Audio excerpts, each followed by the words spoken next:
Sorry. If you would like to get your song reviewed, dear listener, there's the filthy capitalist option. As Sorry says, 125 gets you straight to the head of the line. You don't have to be a part of the alliance. You don't have to be part of the group. Wait a minute. And the biggest thing is you don't have to wait. You hop, skip, and jump right in front of everybody. 125 gets you there. You do that 3 times, and you get mashed down to the $75 rate for perpetuity. Yes! Also, there is a band review option. So if you've got a band and you're trying to get your band some exposure, hit me up at itsorry@gmail.com, and I'll show you the details about how to pull that off. You can also jump on Patreon, and there is a option on the tiers to be able to get your band reviewed. Yep. Obviously, we can't lie to you, so we can't guarantee a positive review. Get what you get. It's just rubbish. Rubbish. Rubbish. That's British for garbage. My favorite is the community option. $1 at the gate gets you in at Patreon. You get to join an alliance. The alliance joins their points together, and that helps determine what songs that we do. The alliances hang out on Discord. Message me on Patreon to get the link. And they do all kinds of other cool things. They do Minecraft, Dungeons and Dragons. Yeah. It's really a community within the community. Anybody can go in the village. Facebook.com/VinandSorry. There's 160,000+ people on the channel. What's cool about the Discord is that it offers a real opportunity for community connection, friendship, that type of thing. And it's on Discord, so if you're not a Facebook person, it's for you. You start off at $1. Right. Plus you get exclusives. Sorry and I are working on a song.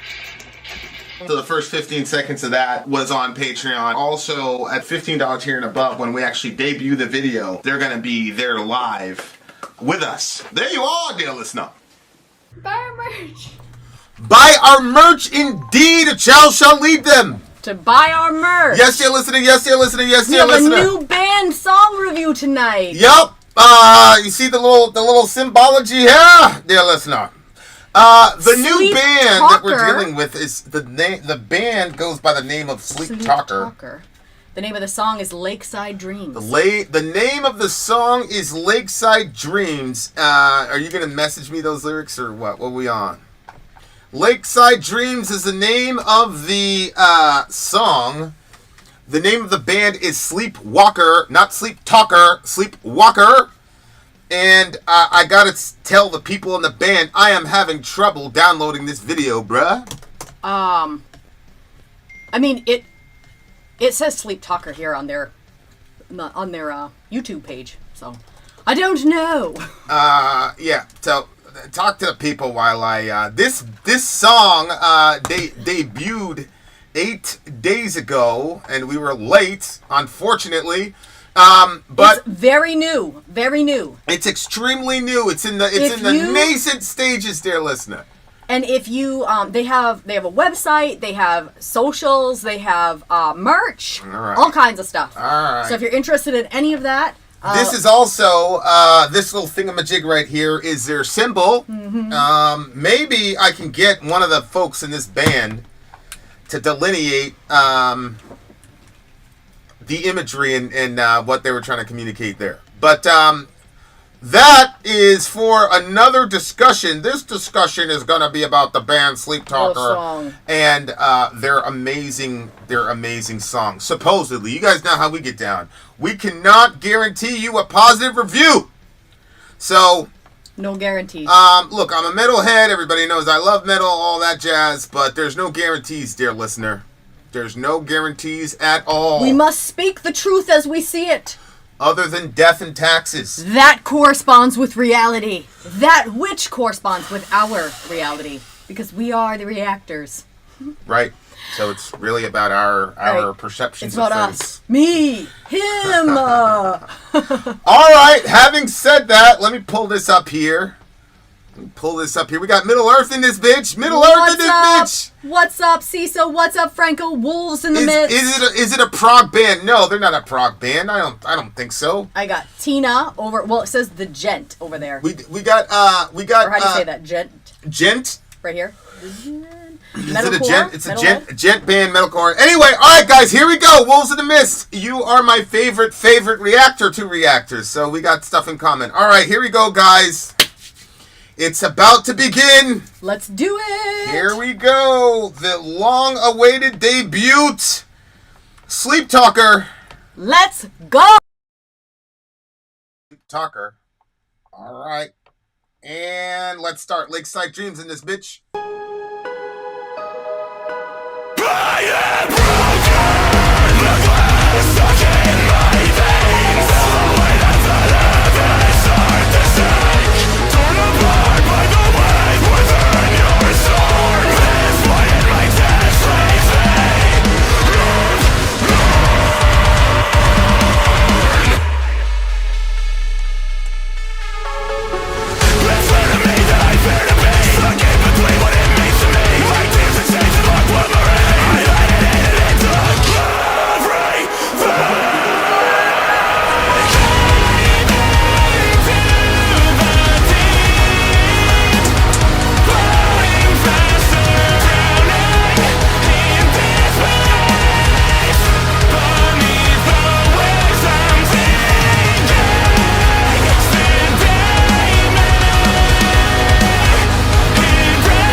Everybody knows I like the chuggy metal shit. That was a good song. Holy smagoli haloli. This is unbelievable. Okay. Holy magoli smagoli. How long have you guys been a band for? What? Okay. You must have a good producer. They must have a very good producer, whoever these people are. Wow. I have to say, I am totally and completely impressed by this. 100%. I think it's possible this is the best unsigned hype band we've ever done. Whoa, that's a pretty... We've had some hard unsigned hype bands. It's true. This one really sticks out to me because that's a real... This is what I'll say. Brave thing to say, bruh! This is what I'll say. Because, like, the production... I have no complaints on the production. Like, the production was everything perfect. was perfect. We had a band yesterday where, like, they were shaping up to be, like, the song of the year for me. And then they just ruined it. Because, you know, we couldn't hear the vocals in the mix. Yeah. You know what I mean? It didn't ruin it. It still got a really high song. But the song was about to be a legendary song. And then, you know, they made that decision to not... The music video was great, too.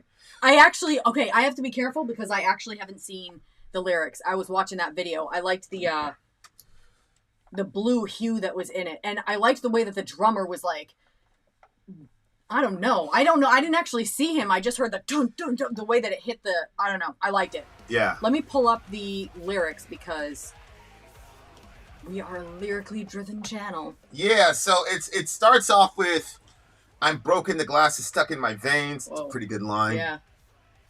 Because, like, you know, he's broken as a person or whatnot. But then the glass from his own breaking is stuck in his veins. That's a pretty good way of saying, like, you're having a hard time with stuff. Yeah. And then Lakeside, what was the name of that? Lakeside Dreams or something like that? Is that what it's called? The name of the song is Lakeside Dreams, yes. So I that's an interesting thing. Like, I'm gonna, you know, like, is there like a lakeside? That's an interesting idea. You know what it made me think of? When I heard Lakeside Dreams, I just thought of, you know, like, you know when you sit by a body of water and you start, like, thinking and dreaming and imagining and what ifs, and I thought it was, like, kind of one of those situations, but... Well, there is a place in in Florida called Lakeside, Florida. It's an unincorporated area and census-designated place in Clay County, Florida. It's a part of the Greater Orange Park population area. The population was 31K as of the 2020 census. So I don't know. Maybe that's part of their, maybe you know, there's a lake in that park. Maybe that's where they're from or whatever. I feel the weight of the heavens start to shake. Torn apart by the winds within your storm, this void in my chest leaves me lovelorn. So I think it's a relationship song. Sounds like a relationship song. Look at that. We ran into a famous Christian singer, and he did an interview with us, actually, when we were at NAMM. Yeah. And we never published the interview. But the guy basically said, when everybody sings, they're talking about a relationship. They're either breaking up, they're falling in love, or something, or they miss the person. He said that's that's what all songs are about. All relationship songs? No, he said all songs, period. All songs? Yeah, that's, I mean, you guys, you know, artists, they look at the world through their, you know. Interesting. That's a pretty dramatic way to talk about a breakup, if that's what we're talking about. I feel the weight as the heavens start to shake, torn apart by the winds within your storm. This void in my chest leaves me lovelorn. So it's like, I think about that. What does the word lovelorn mean? Sorry. It means that you're sad because you've lost somebody that you love. Yeah. Is the idea. Okay. And it's usually, you know, a breakup type thing. Sometimes it's death, but a lot of times it's the other person doesn't love you the way you love them or whatever. It's clear to me that I fear to be stuck in between what it means to be me, what it means to me. My tears in shades of aquamarine, I let it in and it took everything. It's clear to me that I fear to be stuck in between what it means to me. My tears in shades of aquamarine, I let it in and it took everything. Well, that's one of those situations where it's almost like people won't cry because if they cry, they feel like they'll never stop. Yeah, yep. Was he saying that basically he's afraid to face how the situation makes him feel? I think so, yeah. I think that's part of it for sure. Because there's like what a situation is, and then there's what a situation means to you. So the situation might not be how you perceive it or how you experience it and feel it, but you know, in the realm of relationships and people, there's sometimes not a whole lot of difference between what's like happening and what you're experiencing happening, because you basically react off of your experiences. But this is some good self-awareness, so it's clear to me that I fear to be stuck in between what it means to me. That's an interesting thing, because when somebody breaks up with you or a relationship doesn't work, it's one of those things, and people always say, well, it's not you, it's me. It's like, why do you have the impulse to say that to that person? Why does that person need that kind of reassurance? And the answer most of the times is, well, it's obviously something having to do with them. Otherwise, you wouldn't have left. So sometimes, like, people look at that and they take that as commentary that, now it could be that something is actually wrong with you that you need to change, and it just could be that some people aren't compatible. People are just not compatible sometimes, or people, you know, they grow and they change, or maybe you misinterpreted with the relationship. Like, there's just millions of reasons why that shit happens, man. But, like, it's crazy to me, like, especially if you look at the context of what we're looking at right now in the world. Like, there's some things that are never going to change. Some things will never change. Dive into the deep, falling faster, drowning in disbelief beneath the waves. I'm sinking. It sedates me. It breaks me. Can't see the surface anymore. I've never felt so useless. Ooh. Well, it doesn't say it sedates me. It says sedate me. And so I'm wondering if, because he says my tears and shades of aquamarine, I let it in and it took everything. So I don't know if he's talking about he let the relationship in, the person in, and it took everything, or if he's saying, you know, kind of like what you said, like where you let when the tears come out, they essentially kind of go in. It's like an in and out thing, and then it's just sometimes. And so when he says dive into the deep, falling faster, I think that the deep is the sorrow and the everything that's going along with it. Drowning in disbelief, probably of what's going on in the relationship. Beneath the waves, I'm sinking. When he says sedate me, to me that was like he doesn't want to feel anymore, because he just described like this wall of like emotion and feeling and how it's just drowning him. And so sedate me, I think, is like a wanting to not feel it. Yeah, because when you look at the above, it says my tears and shades of aquamarine, and presumably the tears have become its own little mini ocean. Exactly. And that's why he says dive into the deep. Exactly. It's kind of like leaning into that feeling and allowing himself to feel that. But when you do that, then you need a sedative at some level. This is kind of like at the hospital. I got in a conflict with a dude one time. And, I was like 6 months removed from New York City. So I was in there and I had they used to give us these little plastic spoons. They wouldn't give us plastic knives, but they'd give us plastic spoons. So I broke the little, one of the spoons in half because it created a little serrated edge or whatever. And I was like, I had my little, I had my little banger packed into my little thing inside of my, my little shirt. And I was walking around like it was like the Bronx or something. Like I had to have something on me. You see what I'm saying? And like, I was just talking to one of my friends about Dr. Petzel and, how she saved my life and all the rest of it. But it's like, that line is really, really kind of staying with you, stuck in between what it means to me. Because, like, if you look into Stoicism, one of the sort of premises, and I think this is true, this is something I observed when I was a kid, is that a lot of the things that cause us trauma, heartache, sadness, whatever, a lot of that has to do with the meaning that we ourselves pour into that event, the situation, whatever. So if you lose somebody in a relationship, for example, girl breaks up with you, you could internalize that and say, oh my God, she broke up with me, so this is commentary on me as a person, blah, blah, blah, blah, blah, blah, blah. Well, maybe it is. Maybe there are aspects of your personality that that you need to change. But I just think most of us are spending a lot of time trying to figure out how to make the negative aspects of our personality neutralized. Yeah. And that's what, that's what a breakup will do. A breakup will force you, or unrequited love will force you to analyze yourself and say, all right, what's going on with me here? And some of it may just be people are incompatible, but some of it may be like, yeah, maybe you did something. Dive into the deep, falling faster, drowning in disbelief. That was a big one for me. Like when my first relationship ended, I was like in complete disbelief. And I was like, what?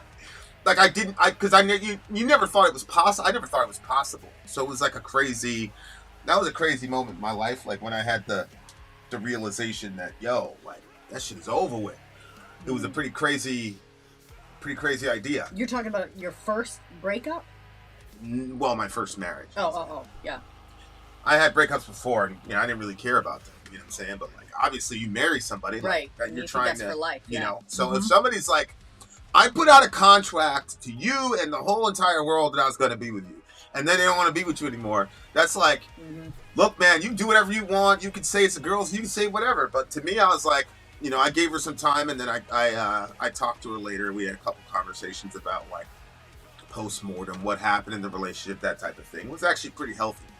But yeah, man,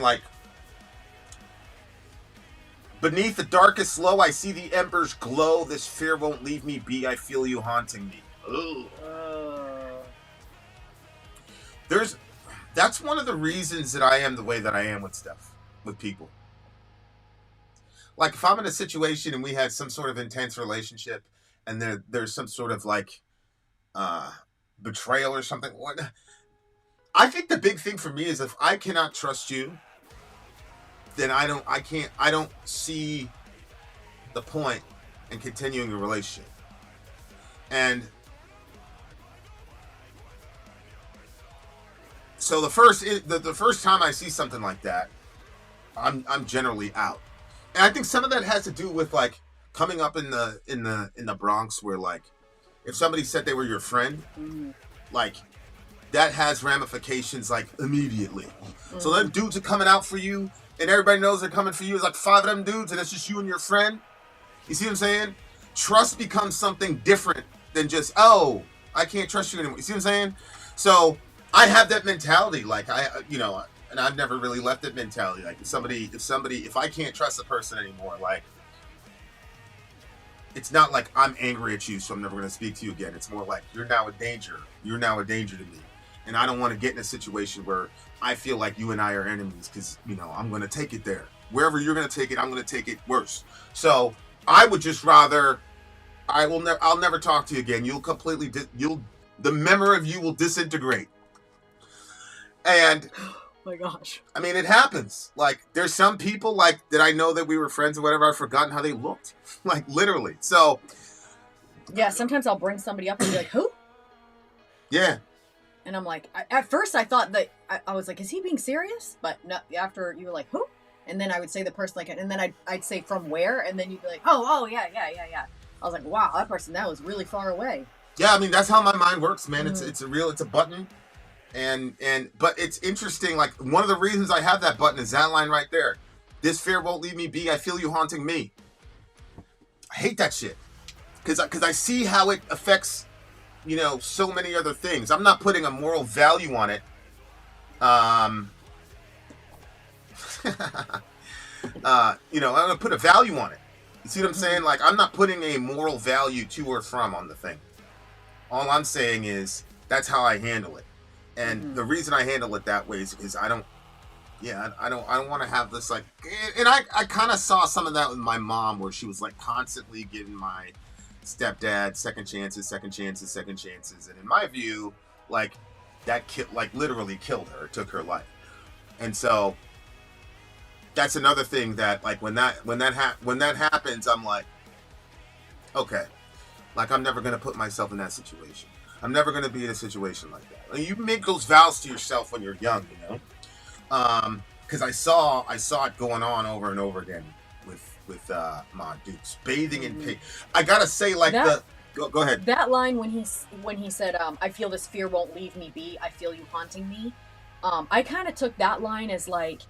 So the relationship is over, and I think that like as you're coming into the realization that like is this, because there's times where people break up and then they some time passes by and then they're like, oh okay, like maybe this wasn't as big of a deal as I thought it was, or whatever, you reevaluate stuff and then they end up back together. So a lot of times though when they end up back together, it just like takes another chunk of time and people are more like, okay, now this is done for good. I mean, there are times people end up back together, but it's I think less likely. But when he said this fear won't leave me be, I feel you haunting me. I thought perhaps the fear was that it was never going to be like the fear of, okay, whatever they thought, whatever the hopes, the future, the whatever, like that fear won't leave me be. Like it keeps like coming to him, like this is never going to be this, and it's like it's overwhelming in size and feeling and internally and externally, and it's something that kind of, because relationships have a way of getting deep into your soul, and so it's not, it's if it was just like somebody hit you on the outside, your body would heal and you would deal with that, but like when there's something, you've let somebody deep into yourself and then it doesn't work out, it's like, okay, now I have to heal inside, outside. It's such a big process. And when it says I feel you haunting me, that to me was if you live a certain amount of time with somebody and you create memories together and you're doing things together, then they're essentially like their essence is everywhere that you go. And it takes time before you create new memories and new friendships and new things. But in the meantime, like, depending on how connected you were to that person, I I think it makes it harder to, you know, if you really love the person, then their memory is going to follow you around for a while, you know? So it's going to be, and he uses the word, I feel you haunting me. So it's like. Yeah, I'm not sure. I mean, I've really loved people, like genuinely loved people. And then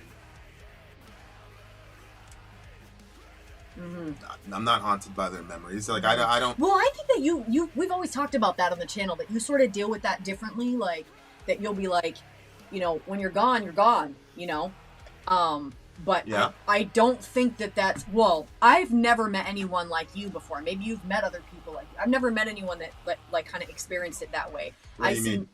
With like, when you're gone, you're gone. Most people, it's like, let me drag around this dead relationship, or, you know, let me, you know, when you go through a breakup or whatever, and then you see like the person over here, over there, they're not actually there, but you're like, is that, oh no, it's not them, you know, you know, those sorts of things. Or, you know, you smell their cologne or something. Do you guys forgive people? Of course I forgive.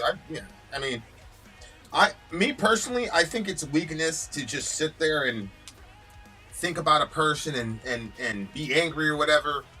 I think that's just being weak. For me, it's like, if I really felt that way about a person, I would just go do something. But for me, I don't believe that I need to be in a relationship with you to forgive you. You know what I'm saying? For me, like, there's people that if I laid out like what happened, people, oh my God, that person, blah, blah, blah, blah. I don't even think about those people. So like, I don't. Yeah. So I mean, I don't know. Like, I don't know what the implications of that are. I don't know what it is. But to me, I don't see the logic in, you know, wasting all that mental psychic energy on a person that you're not gonna, you know, if you have that, like, if the breakup happened, you didn't like the breakup, I wouldn't sit there and I would just go to the person. You know what I'm saying? Like, I don't know. But, you know, again, like, I don't think I need to be in, like, for example, like, recently it wasn't really a conflict with a person. It was just a violation of trust. And I said, look, I don't need a big explanation. I just need a yes or no. Did you do X, Y, Z? She said, yeah. I'm like, cool. I never spoke to her again. But I'm not angry at her. Like, when I think about Shorty, like, if she comes in my head or something, like, I'm not angry. I don't feel anything either way. I don't care. You know what I'm saying? It was just, you can't trust that person. Mm-hmm. That's all it is. And if I can't trust you, then forget it. But I'm not going to sit there and be angry at you and, like, hold all this, like, you know, negative energy about you. Like, yeah. I can still recognize that those people are, you know, we had fun when we had fun. Mm-hmm. When the shit was good, it was good. Mm-hmm. And it had a life cycle, just like all relationships have a life cycle. Any relationship with me is a life cycle, like, because I'm going to die. So, like, that's how I look at it. And, you know, I just don't, because I just grew up in conflict. All I know is conflict. So, you know, to me, I just don't want to waste time. I feel like it's a waste of time. If I don't trust you, then it's a waste of time for us to talk. So, like, I understand these lyrics, like, I think if I was to answer that question, I would say, yeah, I forgive people. I did notice that I went through a span of my life where I found it difficult to forgive people. I didn't realize that I was finding it hard to forgive people. Now I try to keep myself at a place where I don't invest that much to be able to get that angry where it takes me forever to forgive. If I'm having an issue with somebody, then I'm just saying, like, hey, like, this is a problem. Don't do this thing. This is not going to work. And another thing that helps, Jesus said to pray for your enemies, and to pray for those who persecute you. So that is something it can be used in a lot of different contexts, and I've found it very helpful because, when I pray for someone, it's much easier for me to see where my heart is at in regards to the person. So I can pray for them, and it can feel like this, like, real resistance inside. Like, I'm like, okay, I'm praying for this person, but then there are other times where I'm like, you know, there's someone right now who's crossed so many lines with me, more than probably, I don't even know. And, you know, I'm setting boundaries with the person and stuff, and it's been difficult, but at the same time, I'm like, I'm not letting my heart get that deep into it. I'm praying for the person, and I can see that, like, I'm not angry, like, to that degree, and I'm not full of unforgiveness, because I'm able to pray for them, and I really do wish good for the person. But, you know, at the same time, yeah. So it's different. Like, I feel like I'm crossing some sort of into, like, new territory on stuff where, like, being angry and holding grudges and all that stuff, like, it feels so internally destructive to me that I don't want it for my life anymore. So if I'm like, let me see how else I can prosecute this differently and accomplish better goals and a better end, while at the same time not being completely tore up into something, you know, as I was before. But it's like you said, relationships are complicated, you know, and it doesn't matter what type of relationship it is. There's so many relationships and types of relationships in the world. You know, I think that Vinny said one time that friendships are really unique relationships because there's nothing that, like, forces you to stay in that spot. So, you know, like with your kids, like, well, you're their parent, they're the kids, you know, like, if you don't take care of your kids, the law will go after you, like child neglect. Well, yeah, I'm just saying, you know like, if the relationships, you know, your the parent-child relationship, like, they're your kid, so they might piss you off or whatever, but they're your kid. But then you have, but friendships, you know, like, they're unique because you don't have to stay there. Nobody has to be anywhere. Nobody is there by blood or whatever. Like, you're just there because you guys just enjoy each other, and you like each other. So it's a cool type of thing. But this is a relationship song. I believe it's a romantic relationship. That song, Torn Apart by the Winds Within Your Storm. See, that's, and then he ends the song saying, I've never felt so useless. Like, yeah, man, when you're with somebody who's self-destructive and, like, it's just bent on destruction, but wants company while they slowly destroy themselves, like, that shit is you know, it's difficult. And that's why my maybe the way I handle quote unquote forgiveness is different than other people, because I saw my mom over and over again constantly go back to a person who had no interest in changing and was less interested in changing every time he violated one of his promises, and she would come back to him. Mm-hmm. So yeah, that's my paradigm for a lot of this shit. And you know, like, look, especially us in the metal community, the chances are very high that one out of the two of you has some sort of psychological malady. Okay? And so, like, it's a tough balance between you managing your own mental health. I absolutely believe that in relationships we should support each other. I believe in interdependence, not codependence. And so in that sense, you should be able to lean on people or whatever. But at the end of the day, you got to ultimately be responsible for your own mental health and all the rest of it. People can come around and try to help you, but this person, for whatever the reason, I don't have any judgments. Torn apart by the winds within your storm, this person had issues that at that point in the timeline they were not dealing with well. And a lot of times I say that to people, like, sometimes it's a timeline issue. You know, like the irony of this whole situation is that my mom prayed and went back to my stepdad, no exaggeration, between 15 and 25 times. And because of that, we moved literally all up and down the East Coast of the United States of America. 15 or 20? I didn't know it was that much. And because of that, I mean, in the 8th grade, we did 3 states, 4 boroughs, and 4 schools, like, in 1 year. And so, like, it was difficult. And the irony was, all the stuff that she was praying for, he's now starting to walk in after they got divorced and years after she's dead.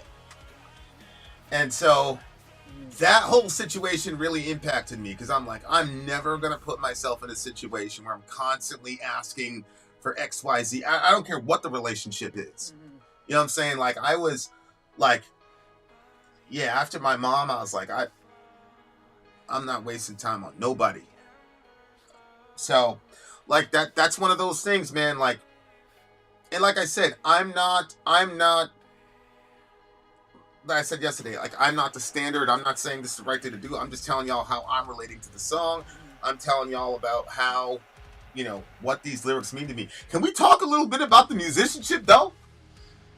Like, the slowdown in the beat, You know, where we slowed it down a little and got really like dirty. Yep. Down tune shit. I love that shit. It's so easy and cheap, but it's such a good. Here's the thing though. When people do those, and this happens all the time, people are going to be mad at me. The prog bands, I think that they're the worst people on the planet that do this. Like those like rhythm changes. Especially, like, I think Tool is the greatest at this. Like, Tool, if they're like a 30-second interlude with Tool where it's like completely different songs, and they're so good at like having it sneak up on you. I generally am very, very, very like snobbish about rhythm changes and things like that, especially if they're immediate. This one worked, and it made a lot of sense when they slowed it down. And I just imagine the other thing that I imagine a lot is playing shit live. So I'm like, okay, like how is this gonna come off live? And you look at the musicianship, that would just you would just have waves of movement with the crowd with that. The way they are. That's one of the things I'm starting to learn is it's not only like the riffs and the things and the progressions and how they go, but it's where do you put it in the song, how much of it you emphasize, etc., etc., especially between 3.5, 4 minutes.